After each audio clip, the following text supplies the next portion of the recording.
Sir एक बात करेंगे हम आपके करियर में एक ऐसे स्टार की बात करेंगे जो आपके सामने ही स्टार बने, सोनू निगम जी। अगर मैं सोनू निगम जी का एक एग्जांपल के स्टार्ट करें तो कुछ एक सिटिंग का प्लीज आप एग्जांपल दीजिए, जैसे एक मैजिक आपने क्रिएट किया दोनों ने। देखिए सोनू जी के बारे में जो बात है वो मतलब एक अलग एक्सपीरियंस होता है जितनी भी रिकॉर्डिंग्स होती हैं। जी। और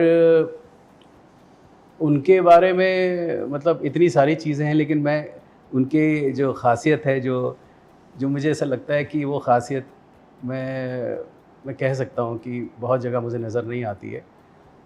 मतलब एक तो वो इतने जुझारू हैं, ठीक है, वो हर वक्त वो ये सोचते हैं कि वो रिकॉर्डिंग पे आने के बाद वो गाने के अलावा कुछ सोचते ही नहीं। मतलब उस तरह का रहता है कि इसको मैं किस लेवल पे, कई बार ऐसा होता है कि मैं ऐसा सोच रहा होता हूँ कि ये गाना मतलब एक विजुअल होता है आपके पास और एक पैरामीटर्स होते हैं कि आपको यहाँ तक गाना, पर वो जब गाते हैं और कई चीज़ें ऐसी करते हैं तो हमको मुझे लगता है कि ये मेरे दिमाग में नहीं आई और ये कर रहे हैं।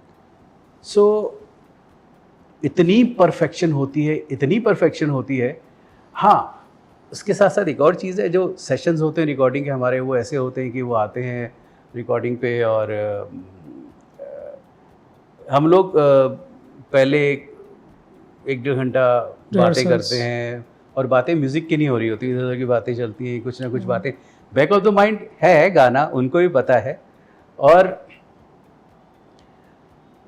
जब हो जाती बातें, ओ योनी भाई गाना क्या है, चलो देखते हैं, सुनते हैं, ज़रूर सुनते हैं, कोई बात नहीं, गाना लगाते हैं, सुनते हैं। अच्छा मैं अपना ट्रैक खुद गा देता हूँ तो थोड़ा सा एक अंदाज़ ज़्यादा हो जाता है।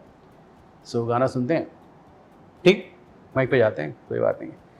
और मैं हमेशा उनकी जो भी रिकॉर्डिंग होती है, वो जब रिहर्सल करते हैं तो मैं रिहर्सल को भी रिकॉर्ड करता हूँ।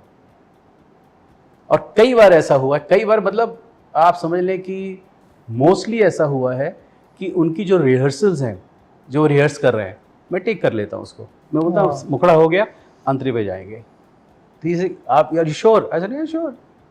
तो 25 से 20 से 25 मिनट में, 30 मिनट में हमारा गाना खत्म होता है। क्या बात। 20 से 25 मिनट में गाना खत्म हो जाता है।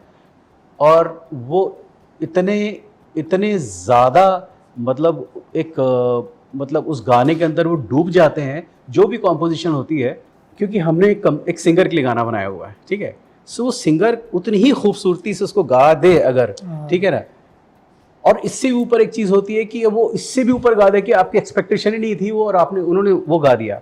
जैसे लता जी करती थी, आशा जी आ जाए तो जादू होता था, किशोर दा आते थे जादू होता था, रफ़ी साहब आते थे जादू, मतलब वो मैजिक लेकर ही आते थे। ऐसा कि लोग कहते थे नहीं यार हम फिल्म डिले कर देंगे, शूटिंग डिले कर देंगे, बस सिंगर्स हमको ये चाहिए। तो वो बात थी, वही सोनू जी की है। आज के तारीख में मैं ये बताऊँ आपको, एक मैं कल किसी से डिस्कस कर रहा था कि सोनू जी की एक ख़ासियत मैं आपको बताता हूँ, जो एज ए कंपोज़र मुझे ऐसा लगता है कि ना वो एक अलग, वो एक राह पे है।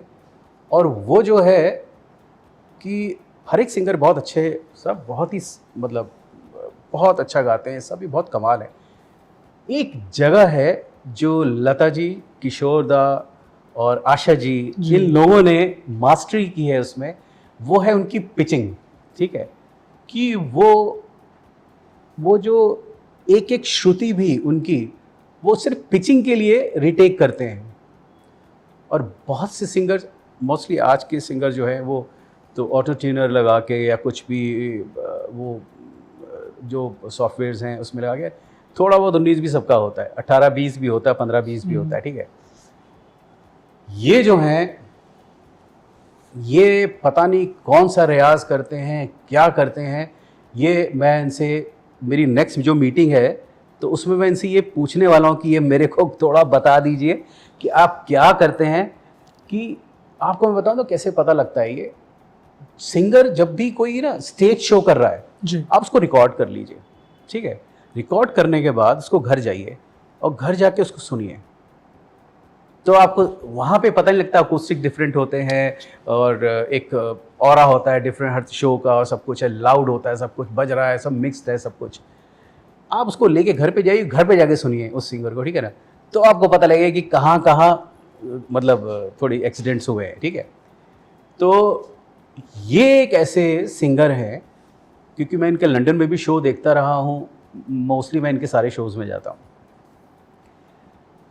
हर शो एक पिछले शो से बहुत ऊपर होता है। ये कहाँ जाके रुकेंगे मुझे नहीं पता। लाइक वन टेक आर्टिस्ट जिसे बोलते हैं, वो वन वन टेक टेक एकदम वन टेक आर्टिस्ट हैं।